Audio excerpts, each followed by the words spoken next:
Welcome to this 2024, the beginning of 5 Minutes of Fame, a long-standing tradition for the Center for Teaching and Learning.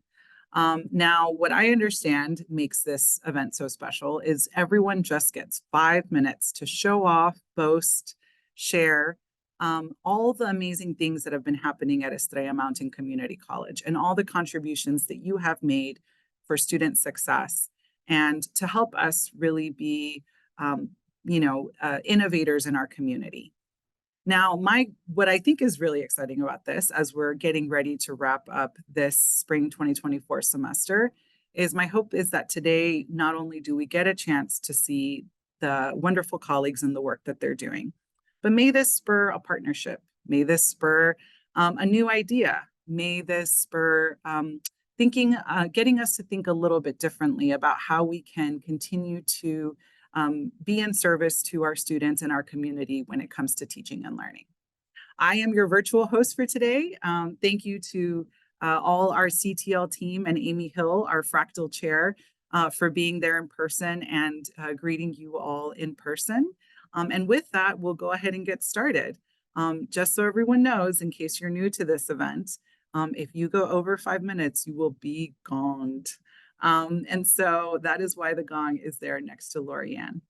So with that, let's go ahead and get started with Whitney Morgan, who is going to do a little bit, tell us more about pediatric simulation. So join me in giving Whitney a welcome. So thank you, Whitney. Hi, I'm Whitney Morgan. I work with the nursing faculty, specifically our Block 4 students who are about to graduate and be nurses. The biggest thing that I worked on this last couple of years is creating a different environment for our students to graduate in. For the nursing students, we do evaluate them in 3 aspects. We evaluate them in the classroom, in simulation. Simulation is a little area where they take what they learn in classroom, apply it to a mannequin, and try and work on their critical thinking skills to piece all the things together so that when they get to the clinical aspect, working with actual patients, which is the other area that we evaluate them in, they're safe, competent nurses, and they are confident in what they're doing.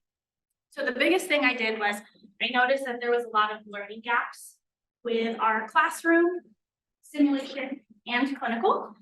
So I created a little boot camp, which kind of was like down and dirty, hands-on experience to take what we were learning in the classroom, apply it in a safe, non-stressful environment so that students can get their hands on things, see what's different for kids versus adults, because that's what I do is I teach the pediatric portion. And allow them to kind of work through systems and see the difference between pediatrics and adults. Once we included that, we were able to see a lot of gaps being bridged, which was wonderful. Some confidence in students were being boosted as well, but we were still seeing some gaps in our simulation. When I really evaluated the simulation, I identified that the simulation wasn't really aligning with our curriculum and didactic part at the time, as well as it wasn't as 100% relevant to what students would see in clinical and the real life setting. So after implementing the boot camp, we also kind of changed a little bit of the simulation to make it more relevant to curriculum, more relevant to the didactic portion at the time, as well as more relevant to what students would actually see in the real world. We have seen a lot of improvements with our learning gaps. Our summative and formative evaluations have greatly improved, not just in pediatrics, but in the nursing students in general. It has improved their confidence, it has improved their safe practices, and they themselves have given us a lot of feedback of how much more positive they feel in their own nursing shoes and how much more ready they are to graduate and work with patients, whether it's adult or pediatrics. So that was my okay. Thank you. Come up and get your star. Oh yes. Oh, after each one, head on over to Dan and get your star. I'm gonna try to. It's your name on it. Or should you start with that and start the pretty good. All right. Thank you. 1, 2, 3. Thank you. Thank you. Thank you. Wonderful. Thank you so much, Whitney, for that. So exciting to see. I know we in the CTL team got a chance to see some of the simulation labs in the nursing space, and it was fascinating for us. And so really great to see how the pediatric simulation is helping empower our students and get them ready for that important work. So next, we actually have Sharon Stefan and Tassini Morrissey with You Are Enough to Engage Students. Hi, I'm Sharon Stefan, and this is Tassini, but just. Oh, no, yeah, I'm Tassini. Yeah. You are enough to engage students. All right, should I do one? Okay, first of all, what's a URE? It's an undergraduate research experience. So should I do one? You're just asking for a friend. Absolutely, says an anonymous STEM director and coordinator. Okay, so what is this all about? So through the STEM Center, we've been trying to promote more of this undergraduate research experience, especially trying to convince faculty, this is a great thing just because it's a high impact learning practice that at least both of us can share how much it makes a difference for the students that we've been working with in doing undergraduate research experiences. On my end, it was an opportunity to learn more about things that are outside my field. So for example, the group of students that I've been working with, we've been learning about medical physics and health diagnostics.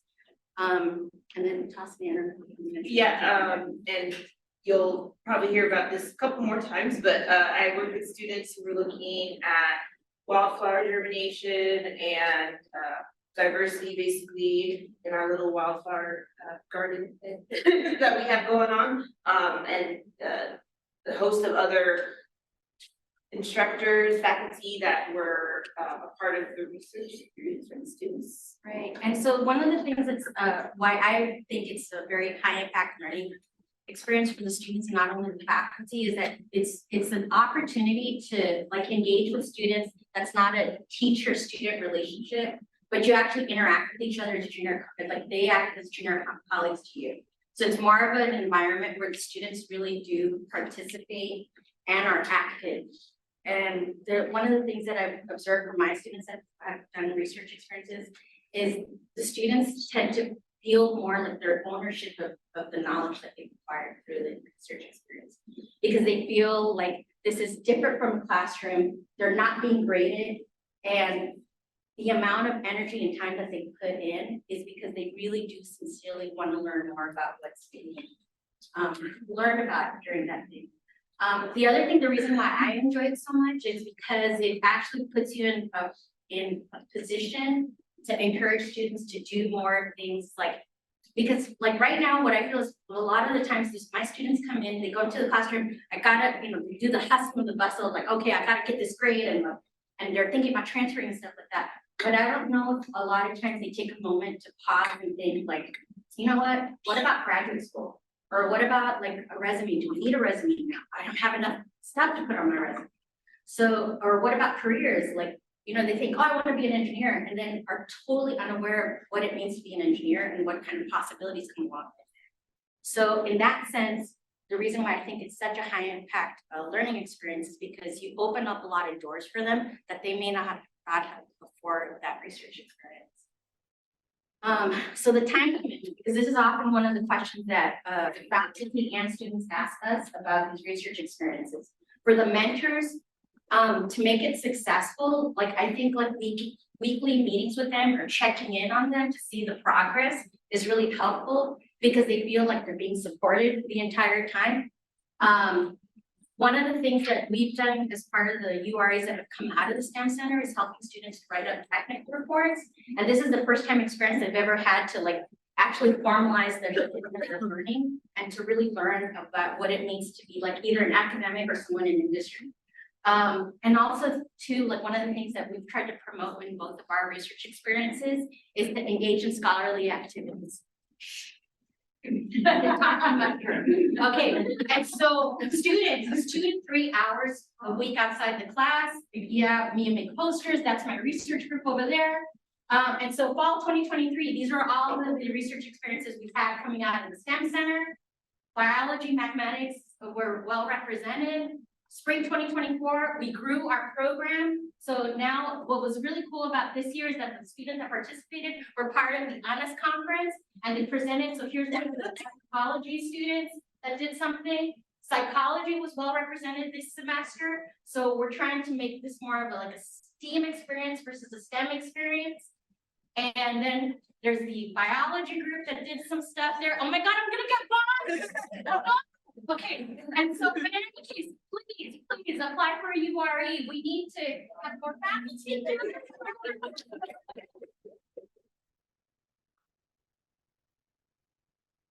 I'm not crying.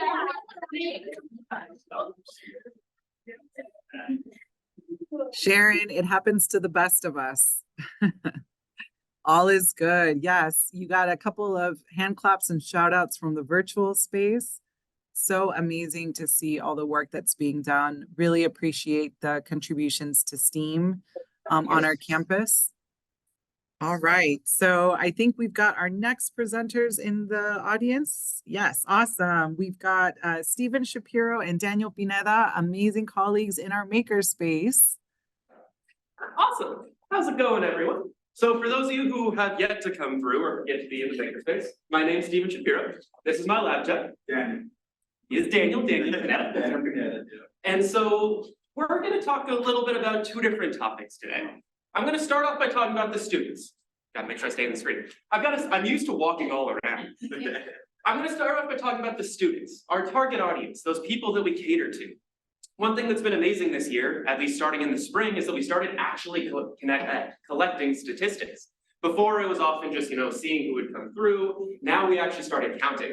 I don't know how many of you were here last year, but I thought that one amazing statistic we got last year was that we had about a 50% return rate. When someone would come in from one project, about 50% of the time they'd come in for a second project.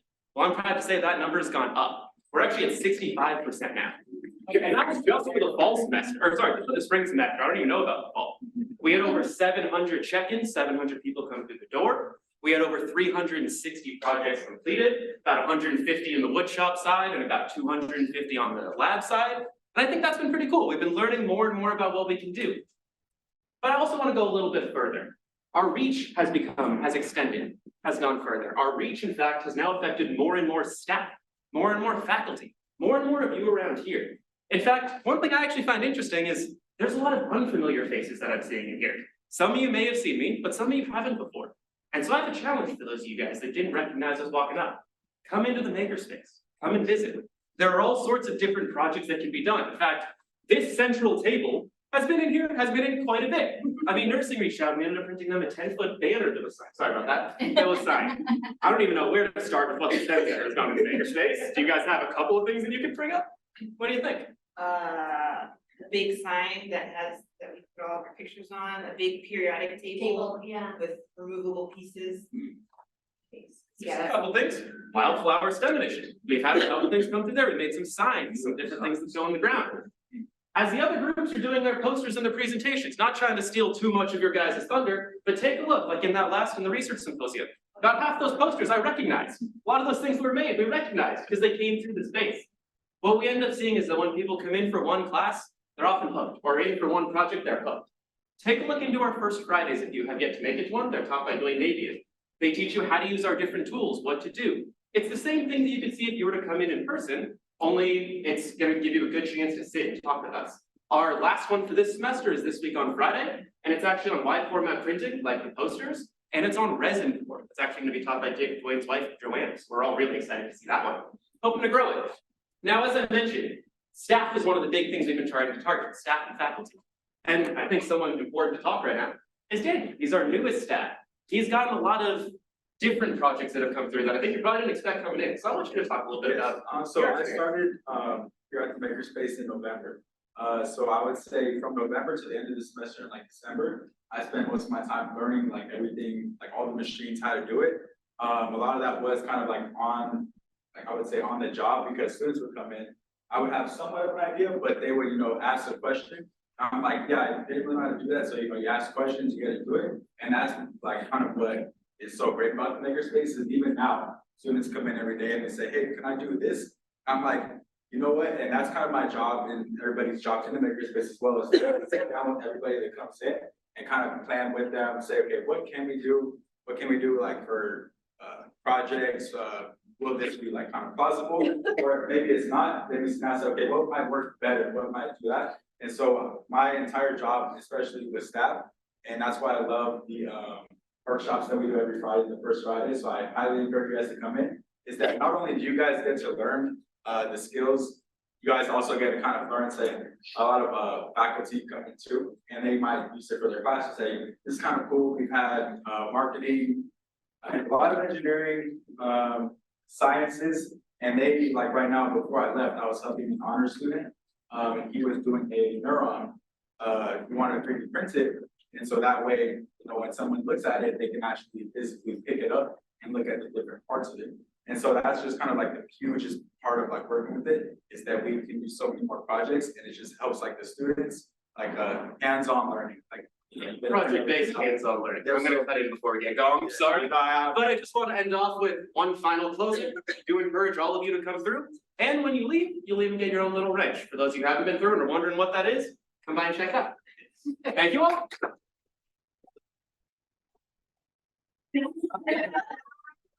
Here's like a one.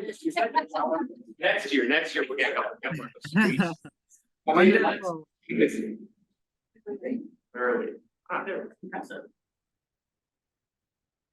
Take a proud picture in front of your star. I think we're just working through getting some presentations up and going. I mean, I think one of the things that I really appreciate is the multidisciplinary approach that you all take in the STEAM Center or the STEM Center. I know it was called the STEAM Engine at one point, but the Makerspace.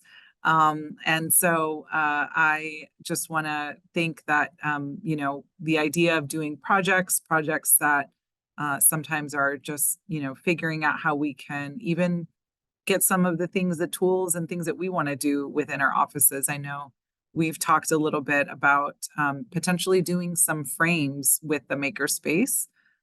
Those frames are to maybe showcase and show some pictures, and do some spotlights across the year. And I always appreciate that when I reach out to Stephen about those ideas, he's always willing to say, let's try it out. We may not have a model, we may not know exactly how to do it, but always willing to see how we can make it work. So thank you both Daniel and Stephen for all your amazing work. And next we have Dr. Rachel Smith. All right, thank you everyone. My name is Rachel. This is also, I did this work with Jared, who's over there, and Kat, who's teaching right now. So we're talking about a project that we just started in March. It's pretty new off the block. It's called The Buzz. This is a collaboration with a bunch of community colleges in California, and then us, one in Lone, Arizona, and then it's funded by NSF to the College of Canyons, which is in Santa Clarita and also Pasadena. So they're the people that are coordinating it. So Like little jewels. it's not going forward. Oh, there you go. Okay, so we're studying native bees. So I wanted to first of all say that native bees are different to honeybees. So in North America, we have European honeybees, Apis mellifera, which are there. And that's what everybody thinks about. Those are the ones that are suffering colony collapse and all this kind of stuff. But they are not native to North America. And so it's interesting to think that Native Americans and our bears and everything were not running around raiding hives and getting honey in the past, because there were no honeybees in North America. They were introduced. So it's not that they're not important and they don't do a great job pollinating, but the ones that we're studying are the native bees, where there are so many more of them. There's so many more different types of them. So in North America, there's 4,000 different types of native bees. In California and pretty much the Southwest, there's 1,600 different types of bees. These do not make hives. They don't live in giant, like, org cubes or, you know, like, they are not social. They are solitary bees and they live in holes in the ground and in holes in wood and that kind of stuff. But they do really important work as pollinators. So this project involves using community college campuses as areas which are dotted around the states, so they get a good sampling to sample native bees. So here's one of our students on the project who is collecting bees from our wildflower project, which you're going to learn about next. So these two things go really well together. So we have to go around, run around with nets. Bees are very quick, they're very hard to capture. Then we have to identify them. It is incredibly hard to identify. We have just a little larger. I said we're not good at these, but we've learned a lot. We have to use a microscope. Here's like a key with all the details, and you have to look at the wings and how many cells, and researchers are being paid for this work through the grants to College of Canyons. And then we have also some volunteer students who are helping us out, and we meet to do this work. So we capture, identify the bees, and we have to photograph them. This is Anthophora californica. This is the California digger bee, one of the bees we found. They're so cute. They're either like little teddy bears or they're like little jewels. I mean, they're incredibly beautiful under the microscope. And once we have identified them, we then put them in the bee tracker, which is a giant global database. So this data is being shared around the world. So here's Anthophora californica, this bee. And once we have cataloged a bunch of things, this also gives us the opportunity to springboard into research questions for the students. So number one is the cataloging, which we want to know what's here because there's very little known about distribution of native bees.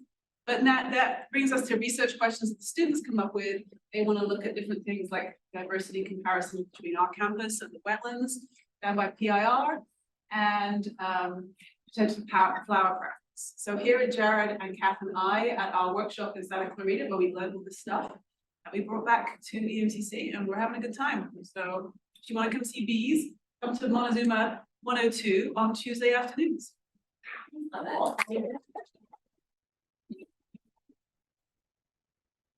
Diversity on campus has been pretty astounding. Yeah, so actually about 3 or 4 species already, different ones in addition to the honeybees. Wow. And we're really just getting warmed up too, so it should be a fun project for the next 3 years at least. It's funded, so I get to talk to the other side of the coin.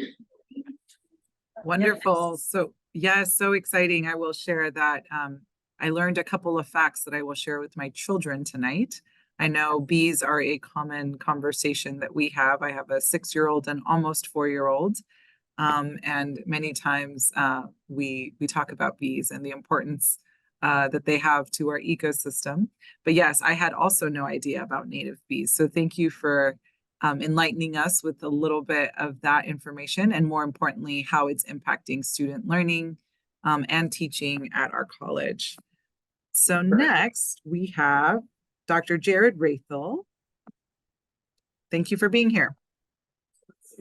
So I wanted to start with an apology for walking in late. I had my students at the Phoenix Zoo this morning, and I told them to be in the gift shop at 11:20, and I get a text that we're in the back of the African savannah and we can't get out. And then I get back to the lab, and Ashley Burkhart's class is in the lab, and I've only got 2 animal ambassadors on staff, so I went and grabbed Aiden. So anyways, so I'm not sure if I'm the best person to talk about the Wildflower Initiative, but I got tagged yesterday. So and Catherine was kind enough to put together the slides, but she's teaching today, couldn't be here with us.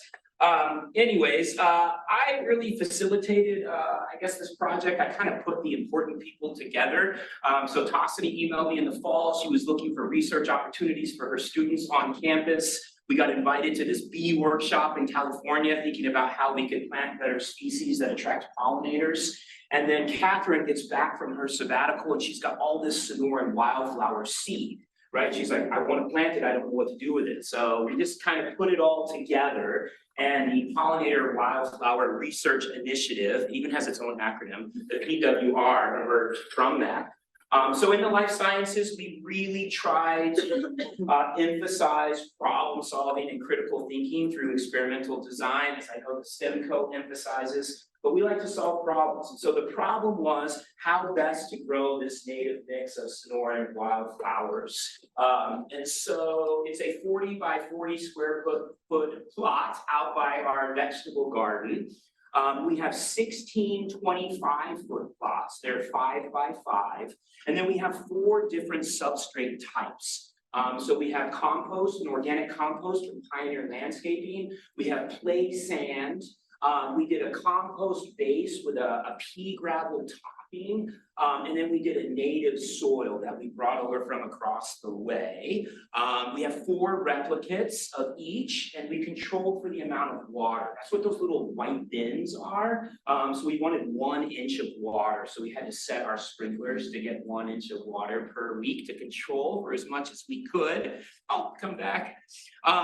So we're all ready to go. We've got all the materials we need, and then facility tells us, yeah, we treated that area with herbicides. Science. French. Anyways, they were so kind. John Bussier got out there with his tractor and he scraped off the top inch of soil, and then we brought over some native soil. This was on Martin Luther King Day. We had a day of volunteering. We had a number of faculty, a number of staff, and a number of students showed up to install these plots. Here we are putting out the different substrate types and marking everything off. This is where the seed came from. It came from Quail Forever, which is a nonprofit that promotes quail hunting, and it's a Sonoran Desert wildflower mix.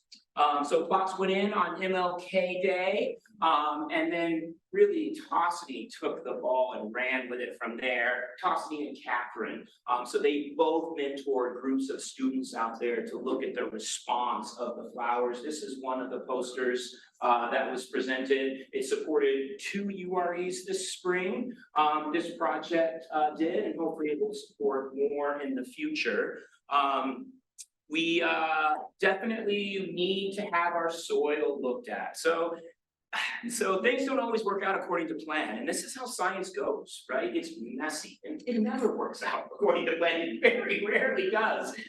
So we didn't get the growth that we anticipated. We think there's some residual herbicide out there, and I'll show you some anecdotal evidence to support this here in just a second. But in the fall, we want to have the soil analyzed, and we found somebody to do that. We want to repeat the study. We want to get the flowers in earlier in the fall so they have more time over the winter. And of course, we're going to continue to collaborate with our bee students. So here's one of our plots. I just threw these pictures in last night so you could see some data. And Tossany, feel free to chime in if you want to.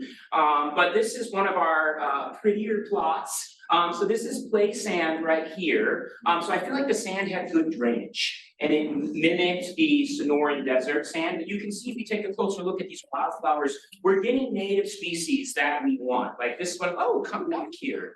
This one is called Indian Blanket right here. And look, there's a bee on there on the top left.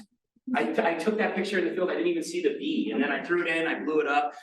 This is an aster. I don't know what the common name is. It has a common name. It's in the Asteraceae, the sunflower family. But these are the flowers we're after. When we brought the native soil over from across the street, this is what we got. Does anybody recognize that? This is stink net, or don't they call it a glow chamomile too, or stinky chamomile? It's in the chamomile family, but it doesn't smell like that delicious tea that you have in the evening. So this is an invasive flower that came over with the native soil. So again, this is science, right? This is how it works. It doesn't always go according to plan. That is my backyard. We just threw some seeds out in the backyard and it absolutely blew up. So we're gonna try different strategies.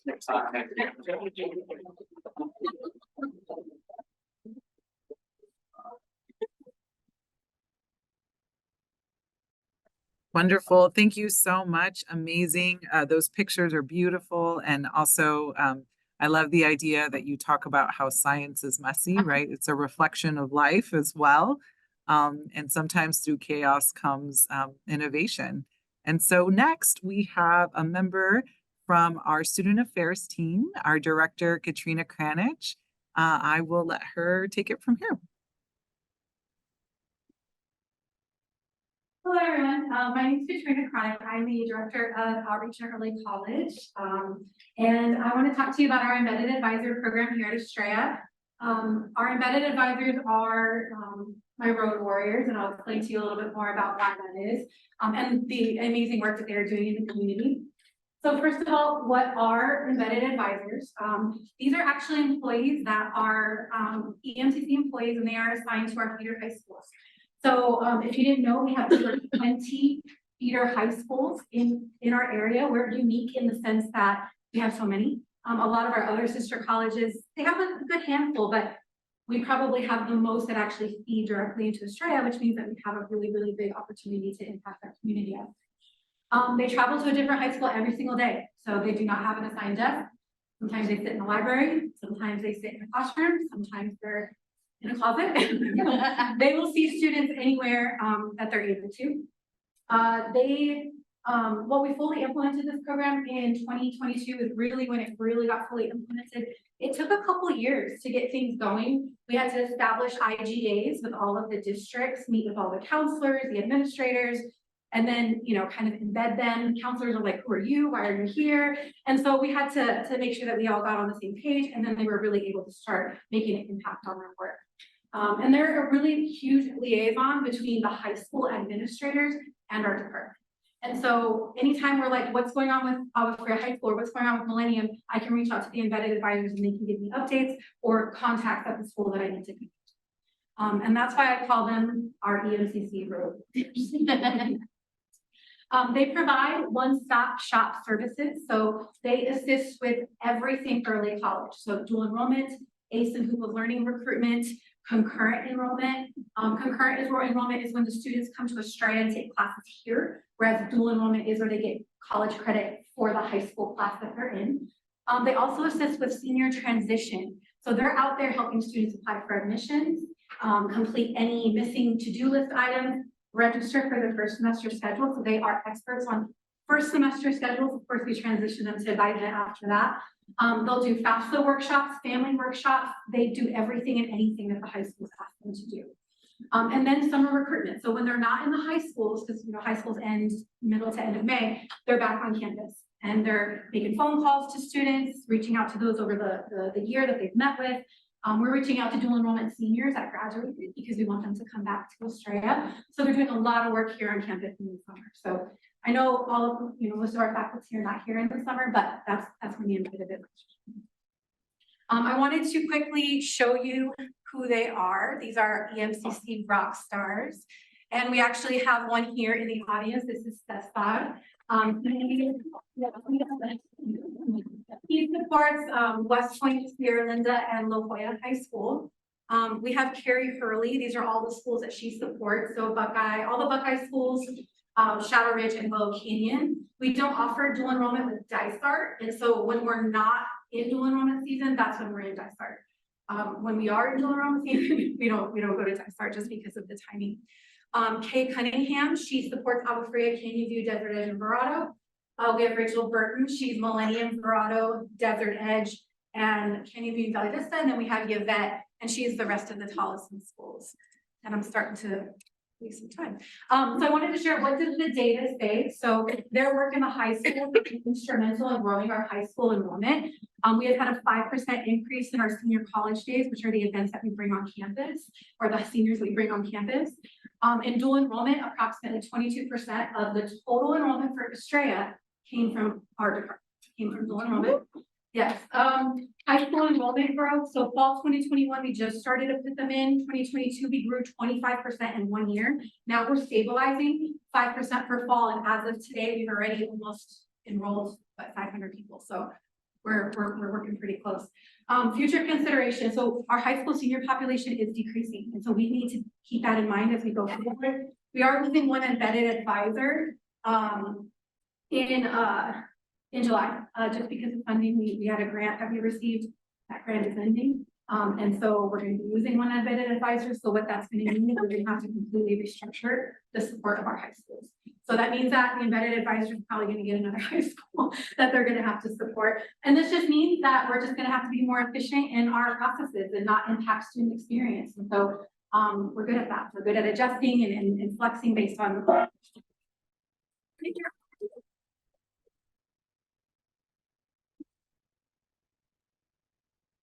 Thank you so much for representing such an important project and work on our campus. I think the idea of really having that connection with our high schools is so important. So thank you for you and all your team for all you do. Next, we are having our last presenters. We've got Dr. Ana Quiñones representing a project, and I will let you all take it from here. And Dr. Heather Mums and Dr. Cecilia Rosales. But I have a slideshow and you're ready to show you a picture of this. Oh, and I see Yvette is here virtually, so yay, Yvette.